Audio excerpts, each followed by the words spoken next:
What's up guys? So this is gonna be a bit of a different video. Today we're gonna be discussing how YouTube pays us to travel full time. We often get asked this question of how we're able to have this full-time travel lifestyle. So we're gonna explain it all in this video because there's actually many different revenue streams within YouTube.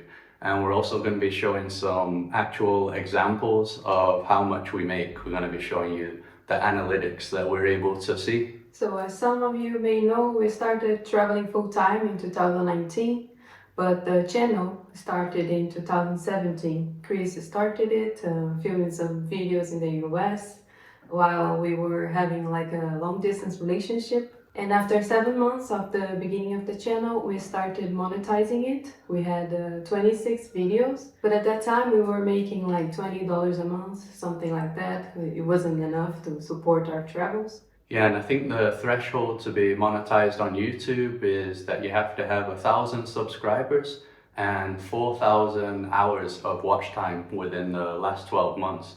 And as Carol mentioned, we made 26 videos, but I think it was only like one video that did really well. And that basically made us hit the threshold. All the other videos didn't really get any views since nobody was following us at the time. And we did have full-time jobs. That's why we only made 26 videos in 7 months. So it might be quicker for some other people if you're already like traveling full-time and then you start the channel. But it was good for us because we basically had the channel monetized before we even started traveling full-time. Yes, and it's important to mention that we only started traveling because we had savings. We saved for 2 years to start traveling.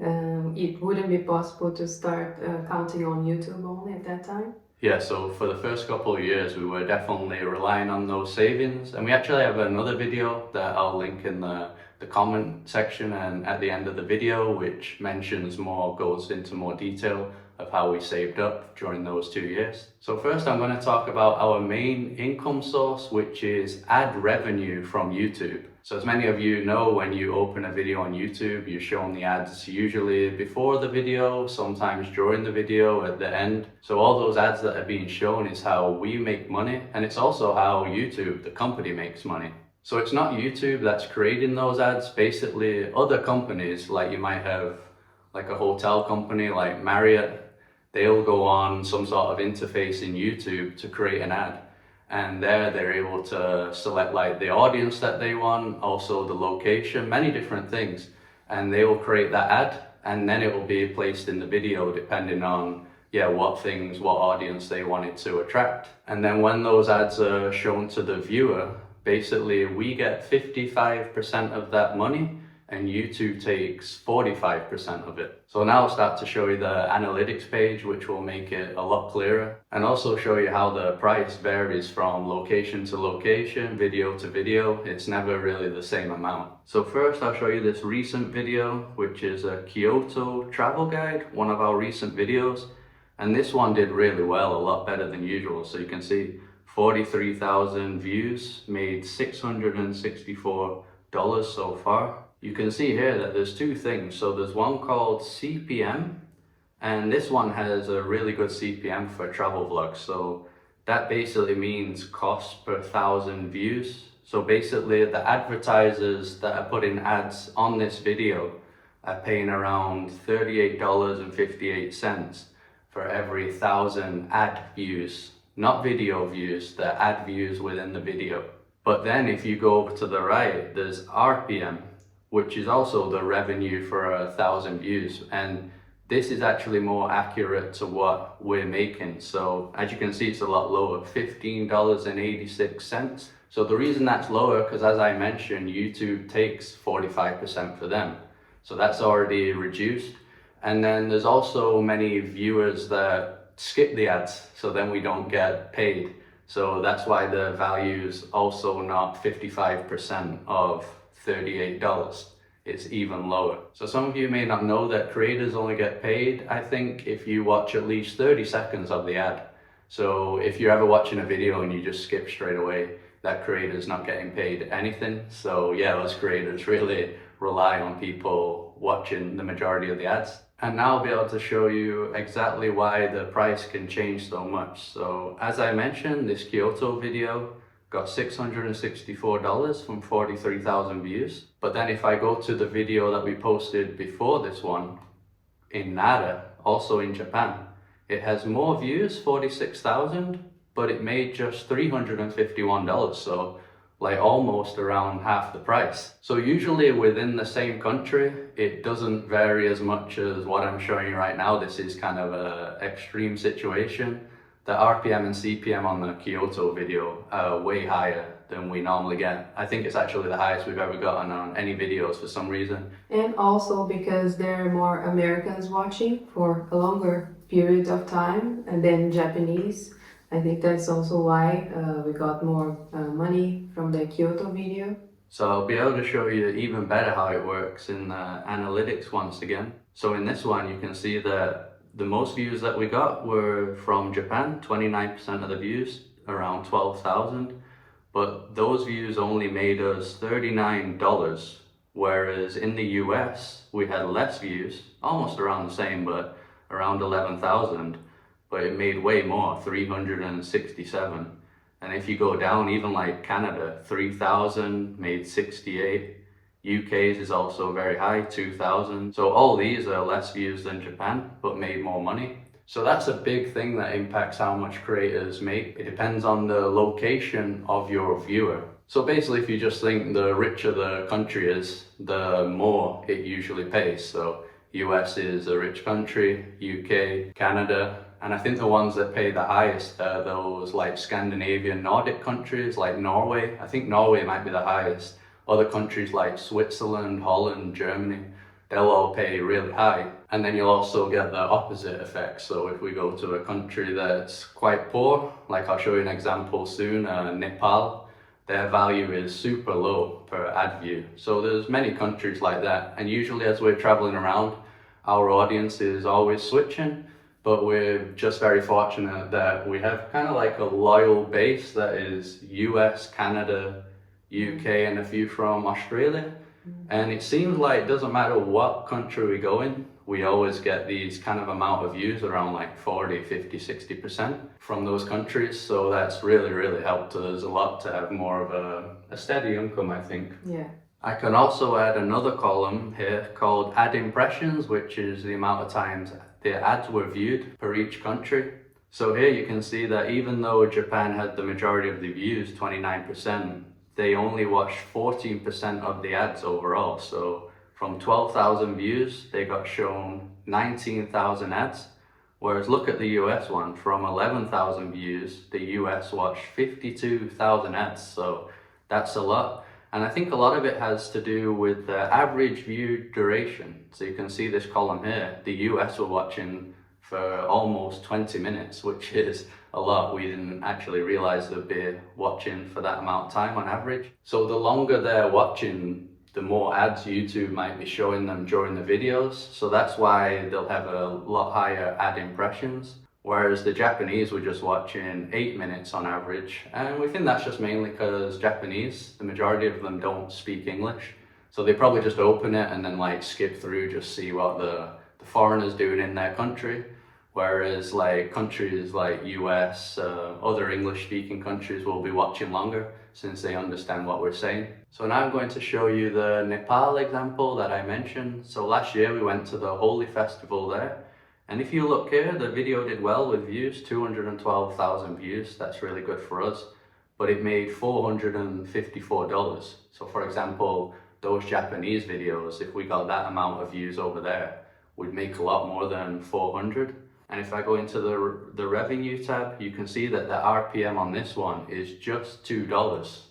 So that's $2 every 1,000 views, whereas that Kyoto one that was very high was $15. So it's a huge difference. And then if we dig further into the analytics, you'll see why. So this is like pretty extreme, because look at this. 95,000 Nepal views just made around $3 to $4, which I don't think we've seen it that low anywhere. So even if we got like 200,000 Nepal viewers, it'd just been $6 or $7, so really low. And then once again, you can see like India, 38,000 made us 12, but then US, which is way lower, 17,000 made 207. And then it's the same again. You can see Australia's is very high, around 6,000, 7,000, 68, and the other ones. So it's that main core audience that kind of makes us the majority of the money in the videos. So even if you used to remove all the Nepal viewers from this video, we'd have basically just made the same amount of money on this video. And this happens in a lot of countries that we go to. A lot of the money just comes from that like core loyal audience, and then sometimes all those extra views don't actually add up to that much. So that's kind of why nobody really ever has a clue how much a creator is making. So you might see videos on YouTube created by other people saying how much Jumping Places earn off YouTube, or how much Carnate, Bald and Bankrupt make off YouTube. But it's just like a wild guess. They don't know, because like even us as creators, we don't know how much we're gonna make even per video or even next month. No, we don't know. It's always fluctuating. During the last year, I think it's becoming a bit more steady, like a bit better for us. But still, it's not the same every month. It's not like when you have a 9-to-5 job that you know what you're gonna get next month. It's not like that. It's always fluctuating. Sometimes it's good, sometimes it's not, but it's always fluctuating. Yeah, so for us, we can go to a country that maybe the US and Canada have less interest in watching, so those views will go down, and then the money will go down. But then maybe you're also in that country and a bunch of the locals like watching YouTube. And then it just depends if those local views account to a lot of money or not. It completely depends. And we're often going to new countries, so we never know. You just go and see what happens, really. Yeah. We know that some people might like try to go to some countries that will give them more views. We know like Philippines, India, Nepal, but sometimes it doesn't really change how much they are making, or change just a little bit. At least for us, it never changes a lot because of the new viewers from other countries. Yes, I think that's actually a bit of a struggle for a lot of creators, because sometimes you can be watching a channel and you'll think, oh, they've made it, because they might be like in India and getting like multiple million views on the videos. But they might actually not be doing that well financially. And then you could have another channel that's way smaller in subscribers, but maybe their audience is from a rich country, and they might actually be doing a lot better financially than the other channel that appears to be doing a lot better. So yeah, you just really don't know. And another thing that's important with the CPM and RPM is the kind of video that you're making on YouTube. So I think like travel is more of like a mid-range one for the value. For example, if you have a channel that's based around like finance or investing, the ad rates on those videos are like super high, because the companies that will be paying for the ads will be like bank companies or credit card companies, maybe Bitcoin or whatever. And they can spend a lot of money, right? So like if you could imagine a finance channel that's strictly only for like US investments, where everybody that's going to be watching is only from the US and the subject is finance, probably the CPM and RPM is just going through the roof. And if they get like 100,000 views, they'll probably just be making like silly money compared to what we make. Another thing that helps us now is that since we have been doing this since 2017, we have a huge backlog of videos. So we have over 700 videos that we created. And the old ones, even though they don't make as much money anymore, they still all make a bit of money. They're still getting views sometimes. There'll be some videos that are completely like dead and buried, but there's other ones that we might have made 2-3 years ago, and they still get pretty good views. So they're still making a bit of money. So for example, I just checked the last 3 months, and around 40% of our YouTube ad revenue salary is just from the current 8 to 9 videos that we post within the month. So the other 60% that we get in is from all the old videos. So obviously it is cool that the older videos are making 60% of our salary, but I suppose in a way that's over 700 videos just making up around 60%, whereas just the current 8 to 9 are making up 40. So it's a huge difference. And I think that's also a change these days. We've noticed that older videos seem to die off a lot quicker, and that might just be because there's a lot more creators nowadays. Whereas when we started in 2017, there weren't so many videos, so our older videos kept getting watched more often. Also because YouTube has changed their algorithm, they're always changing it, but from since we started, we know that nowadays they are pushing shorts and pushing less the long form content, which is our main type of content. So that's another reason why the older videos are not doing as well as they used to do in the past. Yeah, so that's basically it for the YouTube ad revenue part, which is the main source of our income. Now, Carol will tell you about some of the other ways that we're making money through YouTube, which is kind of the part that she manages more. Yeah, so I'll start with sponsorships that we may get in some of our videos. So the brands usually contact us by email, like 99% of the time. They contact us. We rarely reach to companies, or sometimes if we reach to them, they don't reply. But for the majority of our sponsorships, they contact us, and we do get a lot of emails, like every day, like more than 10 emails every day. But first, we are picky with who we work with because we value our audience and we just don't want to be throwing a lot of ads all the time here. Especially a lot of the time, it's companies that we have zero interest in. Yeah. And some of the offers are ridiculous too. Like, what was the toothbrush one you said? Ah, yeah, we have some like ridiculous ones like, oh, can you make a review video for us and we're gonna give you a toothbrush for free.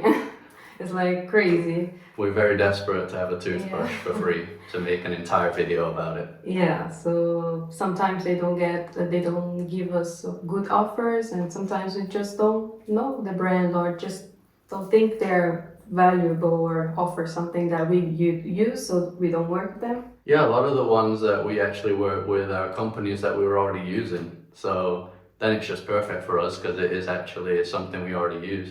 Like, let's say, for example, GoPro, like the camera that I use for our vlogs, if they reached out for us to do like a review video for a new product, a new GoPro, or just to promote a GoPro, then yeah, we would do it because it's literally like what's made our career, that camera. So there's a lot of things like that with like the VPNs, eSIMs. It's things that we have used, and then yeah, we have no problem promoting it. I think we only promote something that we haven't used before if we just think it's like a truly awesome idea, like the tingly one. Yeah, and then we always check the reviews, check what people are talking about that company. We test it first. It's not like we're gonna just say yes. And even sometimes, like we had one company in the past that we still use it, but they couldn't offer a good offer in terms of money, and we said no because we also have our minimum amount, like a minimum rate for sponsorship. Which kind of depends on your channel size and the amount of views your channel gets per month. Obviously, bigger channels will be able to charge the sponsors more. And also where your viewers are from, because let's say you have 1 million viewers, 1 million subscribers, but all of the viewers are from Nepal, let's say, or I don't know, India, let's say. You'll be able to charge less than the same type of channel for viewers that are from the US. Yeah, as we're talking about this, we don't want to sound ungrateful for viewers from the other countries. Obviously, we're happy with anyone that's viewing us because it's still support either way. We're just talking about more from the financial aspect. You do kind of need these viewers from the rich country to make it profitable, to make it become a job. So that's the only reason we mention it. We're still super happy that all these other countries want to watch us all the time, obviously. And we go to all the places that we want to go. We don't choose a country to make videos because of that. It's just if you go to India, Philippines, it's because we like to go there and we don't think about the money really. Yeah, like we went back to Nepal a second time knowing how bad it was, their payment, but that's just because we just wanted to do the hike, the trekking there. Wasn't thinking about, oh, we're going to get all this money from Nepal, because we knew that we wouldn't actually get that much money there. So yeah, the majority of the time we've just been going from country to country and just seeing what happens. Also, when we started in 2017, there wasn't much information about YouTube. You couldn't even really be that tactical about making money. You just had to travel to the places that you wanted and see what happens. Only nowadays we kind of worked a lot of stuff out looking at the analytics, but yeah, we still just go wherever we want. Like even now while we're filming this, we're in Sri Lanka, which when we post the videos here, probably the local viewers won't make us that much money, but we just want to be here in Sri Lanka. But regarding the sponsors on our channel, we don't actually do that many. A lot of the months we just have one. So in 9 videos, we'll just have like a 1-minute segment of a sponsor, but just in one of the videos, because we have like an annual contract with them. And then probably only every like 3-4 months we might have an extra one that interested us, but then it's just like a one-off sponsor. But the good thing about sponsors that helps creators is, like Carol said, with a 9-to-5 job, you have like a fixed salary that you're gonna make. Doesn't go up and down. So at least like the sponsor fee, like our annual one, the monthly fee, we know we're gonna have that specific amount for that video that we make. It helps a lot. It Yeah. makes us feel a lot like comfortable with traveling and keeping the channel, because if not, it would be a difference. Yeah, but I know other channels that they do ads like almost every other video, and I think they actually kind of depend on the sponsors to be able to travel full time. I saw one creator that did a similar video to this about his channel, and he said about 80% of his monthly income was just from sponsors, so only less than 20% was from YouTube, and then the other percentage was from some other things. So it was completely different. Ours is definitely way more from YouTube since we don't run that many ads. And there are some good sponsorship opportunities. They usually don't come like every week or every month, but we've had one that was like a lot of money. We were surprised. Not a lot of money for us, for our channel size, but they don't come often. And some brands are really easy to work with, others are a pain. Sometimes they need a lot of things, or they're very picky with what you say, and we don't usually like to work with brands like that. So another source of income that we have is the affiliate links. So basically we enroll in some affiliate programs with some brands like GoPro, Amazon, and some other brands. And then these programs will give us a link, and then we'll give you the link or put the link in the video description. And every time that somebody buys something using our link, we're gonna get a small commission for that, and you guys still pay the same price. So that helps us a lot, and we have, I think in all of our videos, we have affiliate links in the video description. So if you guys want to help us, let's say you want to buy something on Amazon, because I remember when I used to live in the US, I was always buying things on Amazon. So if you use our link, you're gonna get a percentage of that. And we have others like the eSIM one, GoPro, and some others. You can check them on our video description. Yeah, and sometimes with the links we can even give discounts to the viewers so they get an even better price on the product. They never pay more though. It's either the same amount for the viewer or even a discount. And as I mentioned before, since we have a backlog of a lot of videos, over 700 videos, that means we have those links below the video in every single one. So people are clicking, and it doesn't make us a lot of money because the commission is usually small, but it still amounts to quite a bit over time. And the good thing about those is we never really even mention them in the videos. It's just people do click in the video description sometimes looking around, and then yeah, if something interests them, they'll use it. We also have Epidemic Sound, which is what I use for a copyright-free music where all our songs come from. So a lot of other people that want copyright-free music, if they like the kind of tracks that I'm putting in the videos, they might go on there and sign up, and then once again, we'll get a commission. Another form of income that we know that many other travel bloggers do is with press trips, which is basically when companies like airlines, hotel groups, or tourism boards, they invite you to go to a destination, and they want you to create content for them. And they might just pay for your travel expenses, or they might also give you a fee on top of that. Like a payment. And we've had a few opportunities, received a few emails in the past for many places that we wanted to go, but sometimes the dates are not really aligned with our travel dates, because we normally have like 2 or 3 months planned in advance of travel. So sometimes it just we cannot go on these trips. Well, we said sometimes. We've never actually been on any paid press trip. No. We've never been paid to go to a country. Sometimes we get that in the videos, like, oh, you've been paid to come here and say this. We've actually never even done that once since 2017. We paid to go to every country that we've been to, and yeah, we've never been paid to say anything. It's our videos and our opinions. Yeah, like you said, we like to have our own freedom in filming a country.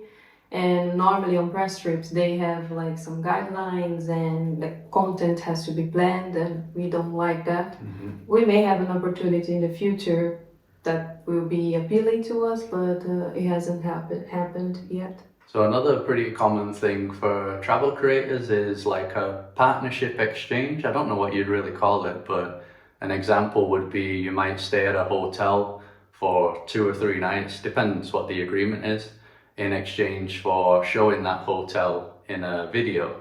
So this is also something we have done in the past, but not very often. I think the last time we did it was November Yeah, last year. last year. Yeah, we usually do like 2 or 3 times max a year, but maybe this year will be less than that. Yeah, so we've normally done it when we want to go to like maybe a more expensive all-inclusive. Because if you think about it, a lot of our videos, we're paying to do things and we're also promoting them on our channel, right? But there's no business deal or anything. So like 99% of the things that we're doing, we're paying for it. And on top of that, we're promoting all these places like the accommodations. So it's not an intentional promotion, but basically anything that we're doing during the day in our videos is promoting the places, whether we mean it or not. And it is pretty cool sometimes that we might stay in like a local Airbnb like this, and then the owner ends up finding out, not because we've told them, somebody will just show them the video, or they found the video somehow in the future. And they're usually very happy. They like send us messages saying, oh, no way, we got all these guests because of your video. But we weren't really even trying to promote them, we just show where we're staying, right? So that happens a lot. But you can actually do like a specific deal with a hotel, or even like if you're doing a day trip with a tour company, or if you're renting a car, you can do these kind of exchanges where, yeah, you would just promote their kind of business or whatever they're doing. We just don't stay in hotels that often. We usually like renting an apartment where we can cook.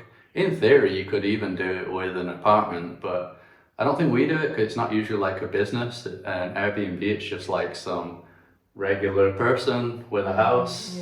Yeah, so I don't think we really like doing it. But when it's like these mega hotel chains and they've got rooms to spare, they're usually quite easy to work with. In fact, it's always easier to work with big hotel companies than smaller ones because they have a bigger budget for marketing. And they're used to this. They know how important it can be to have their place exposure in YouTube channels or Instagram stuff. And they never say like what you've got to say, and they don't want to check the video. So, I mean, if you do have a bad experience, you could say it in the video. I don't think we ever have had a bad experience. No. You guys that watch the channel know that we kind of stay in simple places anyway. So usually when we stay in nicer hotels, we don't really see anything negative. It's all like a positive bonus for us. If you really wanted to, if you have like a big YouTube channel, you could probably plan all your stays with hotels and never pay for any accommodation. But we just like having our own apartment for like a few weeks a month. So yeah, we just pay for it. But we do see other creators that do that a lot, work with tours and hotel companies. Yeah, so you mentioned that we didn't have a bad experience with partnerships, but we did have a tour once in the past that was very bad, and we just told them that we were not going to promote them, and that's what we did. We wouldn't promote something that we don't like. Yeah, we're not gonna make a video saying how good the tour is, and we thought it was like the worst tour ever. So yeah, we just told them, we just said, nah, I'm not saying good stuff about this tour. They were okay actually. I think they just said sorry for the bad experience, and that was it. Yeah, it was weird. Yeah, we don't mind if we have to pay for it, but we're not going to promote something bad. And the last main form of revenue stream that we have is Patreon. and you guys probably know what it is. It's like a platform where you can sign up to support creators, not just YouTubers or Instagrammers, not only that, but sometimes even like musicians or like painters, things like that. For everything, you can support people that you have interest in their work. Yeah, so it's kind of like a tip or donation. Like we've had people say before that our videos help them plan their entire trip. So yeah, they wanted to give us like $5, $10, whatever amount. We never had a fixed amount before, so a lot of people would just be like $1 or something. Yeah, we also have like a PayPal where people can donate if they just want to donate like a one time. But the main form of support that we get financially from our viewers is Patreon. Yeah, so I think this is actually something that we've never mentioned on the channel. So since 2017, I don't think we had Patreon at first. I think we only created it like 2 years later. And the reason that we never mentioned it much is because we didn't really have like a proper structured Patreon. Whereas you see like a lot of other creators, I think they have like tiers. Mm-hmm. So if someone's like donating $5 a month, they'll get access to a few specific things, and then maybe there's a tier that's like $10 a month, and they'll get access to more kind of bonuses. So this can be anything from like extra content. Sometimes we just give more travel updates up to date on what our travel plans are. Some extra things that we don't give in the YouTube videos. So Carol created a bunch of different tiers there, and you also created a new thing with Google Maps, which is quite interesting. Yeah, so many people are usually asking, oh, where is your hotel that you stayed in this video, or where is this restaurant? And sometimes we don't have time to reply, like most of the times we cannot reply to everybody, but I created like a map where I pin all the places that we went to, including like, for example, temples or beaches, like all the attractions, but not only that, the restaurants that we liked and the ones that we didn't have any food poisoning, things like that, and also the accommodations. So we have that map for a few places, like Kyoto, Aruba, Curacao, El Nido. El Nido, some places in Mexico, I think Chiapas and Oaxaca, but we plan on keep creating more with time. And yeah, I think it's just helpful, and in our Patreon we try to give things to people like this type of map, or also the updates. We usually give the travel updates there before Instagram or before YouTube too. Yeah, and that is Google Maps, by the way. So you can actually like open the map link and have it on your phone, the place that we go. So yeah, we thought that was a good idea since we get asked about the places so much. So that's basically it for all our revenue streams. We know that other creators sometimes even create their own businesses, and they're able to like push their audience or traffic towards that business for those sales. We don't have any other business. Ours is all basically strictly around YouTube. We actually wrote down the percent from each stream here. So as I mentioned, the YouTube ad revenue is the majority. So for each month, that accounts to about 70 to 80% of our monthly salary. Then next is the sponsorship, so that's around 15 to 25% of the salary. And then the smallest ones are the affiliate links that we mentioned that we don't talk about a lot in the videos. That's like 2 to 5%. And also Patreon's not that big because we've never mentioned it much either, but that's around that percentage also. So as we mentioned before, our income is always changing, and sometimes it's good, sometimes not so good. But I think over the last year we've been getting a more steady income, as I said before. But some people may think that we are rich, things like that, but it's not the reality. Maybe if we did more sponsorships or other types of things to make money, but we're not rich. But we are lucky and very fortunate to be able to have this life and pay for our travels and still save a little bit of money on top of that. But we always talk about our life before. If we still had that life before YouTube, our job, we would be probably making more money if everything was like going well, we would be probably making more money than we make now. So just to give you an idea that we're not rich or anything, but we are very fortunate and happy with this life. That's the life that we chose and choose every day. Yeah, so it's been quite the adventure. As I mentioned many times, travel vlogging in 2017 wasn't really a big thing. I think after COVID is when literally just a billion travel creators have started appearing. That might be because during COVID people sat at home watching YouTube, I don't know.